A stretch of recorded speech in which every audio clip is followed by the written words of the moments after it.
Assalamualaikum warahmatullahi wabarakatuh. Berjumpa lagi bersama saya Iin Ratnasari dalam pembelajaran bahasa Indonesia.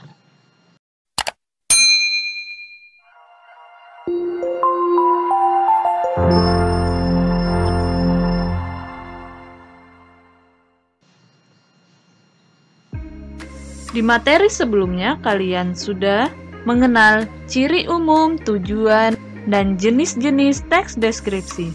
Pada bagian ini, kalian akan mempelajari secara terperinci bagian-bagian atau struktur teks deskripsi dan menelaah penggunaan bahasanya secara rinci.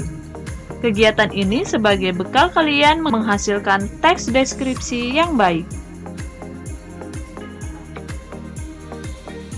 Adapun pembahasan yang pertama yang akan kita bahas secara bersama-sama yaitu mengenai struktur teks tanggapan deskriptif. Pada struktur teks tanggapan deskriptif ini terbagi menjadi 3, yaitu yang pertama, identifikasi, kedua, deskripsi bagian, 3, simpulan atau kesan. Dari masing-masing struktur teks tanggapan deskriptif, akan saya jelaskan satu persatu. Yang pertama, identifikasi atau gambaran umum. Berisi nama objek yang dideskripsikan, lokasi, sejarah lahirnya, makna nama, pernyataan umum tentang objek. Kedua, deskripsi bagian. Pada deskripsi bagian ini terdapat 4 jenis pengembangan deskripsi bagian, yaitu diantaranya yang pertama, deskripsi bagian berdasarkan ruang. Pada deskripsi ini berisi perincian bagian-bagian ruang objek yang dideskripsikan. Misalnya, penulis mendeskripsikan bagian pintu masuk, bagian tengah, bagian belakang. Perincian ruang juga dapat menyebut nama ruang-ruang dan ciri-cirinya. Kedua, deskripsi bagian berdasarkan anggota bagian-bagian objek. Pada deskripsi ini berisi perincian bagian-bagian yang dideskripsikan. Misalnya, pantai digambarkan bawah lautnya, bibir pantai, ombak, dan pasirnya, pemandangan tumbuhan dan hewan pantai. Ketiga, deskripsi bagian berdasarkan proses sesuatu berlangsung. Pada deskripsi ini berisi perincian bagian awal, mulai meningkat, puncak inti, penutup. Misalnya, penulis mendeskripsikan awal pementasan, puncak adegan, mulai meluruh, dan penutupnya. Dan yang terakhir, yang keempat, yaitu deskripsi bagian berupa pemfokusan.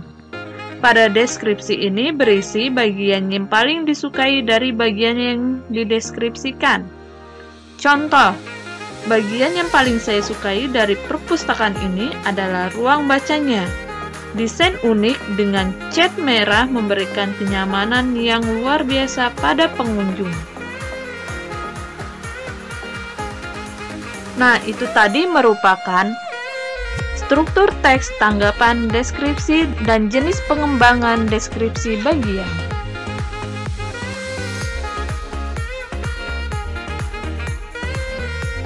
Selanjutnya, kita akan membahas mengenai penggunaan bahasa pada teks deskripsi. Pada penggunaan bahasa, teks deskripsi terdapat 9 poin. Di antaranya yaitu yang pertama, penggunaan kalimat perincian untuk mengkonkretkan. Pada penggunaan kalimat perincian ini, kata benda dan kata yang mengikuti kata benda atau yang menjadi sebuah penjelasan. Contohnya, pada kalimat, ibuku orang yang sangat baik. Maka kalimat perincian sebuah penjelasannya yaitu, dia berusaha menolong semua orang. Dia ramah dan tutur katanya lembut kepada siapa saja. Kedua, penggunaan kalimat yang menggunakan serapan panca indera. Contohnya, pada seolah melihat, pantai panjang dengan pasir putih. Contoh seolah mendengar, debur ombak pantai terdengar berirama. Contoh seolah merasakan, udara sangat terasa segar. Yang ketiga yaitu penggunaan kata dengan kata dasar KTSP. Pada penggunaan kata dasar dengan kata dasar KTSP yaitu penulisan kata berimbuhan pada teks deskripsi. Contohnya saja pada kalimat Pantai Karimun Jawa sungguh sangat memesona. Maka telaah penulisan kata dasar SP akan luluh jika setelah awalan men diikuti oleh kata dasar yang berawalan dengan huruf KTSP. Misalnya saja pada pesona, huruf P luluh menjadi M karena setelah awalan men diikuti oleh kata dasar yang diawali dengan huruf P. Selanjutnya yaitu yang keempat, penggunaan sinonim atau persamaan pada teks deskripsi. Contohnya saja, terdapat kata indah dan sinonimnya yaitu elok, permai, dan molek. Pada kalimat teksnya yaitu kemolekan pantai serasa sempurna di sore hari. Selanjutnya yang kelima, ada penggunaan kata depan pada teks deskripsi. Penulisan kata depan dipisah dengan kata yang mengikutinya. Adapun kata depan yaitu di, dari, pada, ke. Maka contohnya, drama Tari Kolosal, Arya dipentaskan di area Monas. Maka kata depan dipisah dengan kata mengikutinya. Selanjutnya yang keenam yaitu penggunaan kata khusus. Di sini, kata umum adalah kata yang luas ruang lingkupnya dan dapat mencakup banyak hal. Kata-kata yang termasuk dalam kata umum disebut dengan hipernim. Sedangkan kata khususnya adalah kata yang ruang lingkup dan cakupan maknanya lebih sempit. Kata umum dan kata khusus sebenarnya sinonim, tetapi dengan makna yang lebih khusus. Contohnya saja, pada kata umum melihat, maka kata khususnya yaitu menonton, menyaksikan, memandang, mengamati, dan memerhatikan. Selanjutnya yang ketujuh yaitu penggunaan kata depan di dan huruf kecil. Kata depan di berfungsi sebagai kata depan jika diikuti dengan kata keterangan tempat, arah, posisi, atau letak. Sebagai kata depan ditulis terpisah dengan kata yang mengikutinya, misalnya saja pada contoh keterangan tempat yaitu di Lombok dan keterangan arah yaitu di bagian barat rumah Tangkonan. Maka sebagai awalan ditulis serangkai dengan kata yang mengikutinya. Dalam hal ini berfungsi sebagai imbuhan pada kata pasif. Selanjutnya yang kedelapan yaitu mendaftar kalimat bermajas. Kalimat yang menunjukkan penggunaan majas, asosiasi menggunakan kata seperti dan memberikan sifat manusia pada benda atau personifikasi. Contohnya, angin laut mengelus wajah. Jadi, kalimat tersebut menunjukkan penggunaan majas asosiasi. Dan yang terakhir yaitu penggunaan kata yang bervariasi.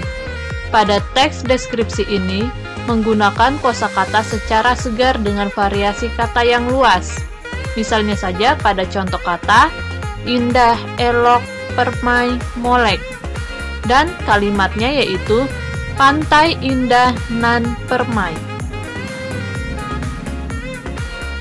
Nah, itu tadi merupakan materi, struktur, dan kaidah kebahasaan teks deskripsi. Semoga kalian dapat memahami materi tersebut. Sebelum saya akhiri, di akhir video ini ada soal yang harus kalian kerjakan. Soal tersebut sebagai berikut.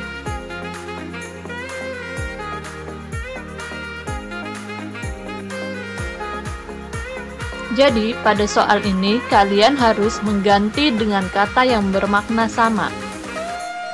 Pada soal nomor 1, gantilah kata elok menjadi makna yang sama, seperti di contoh sebelumnya. Untuk mengerjakan soal ini, kalian bisa melihat di kamus KBBI.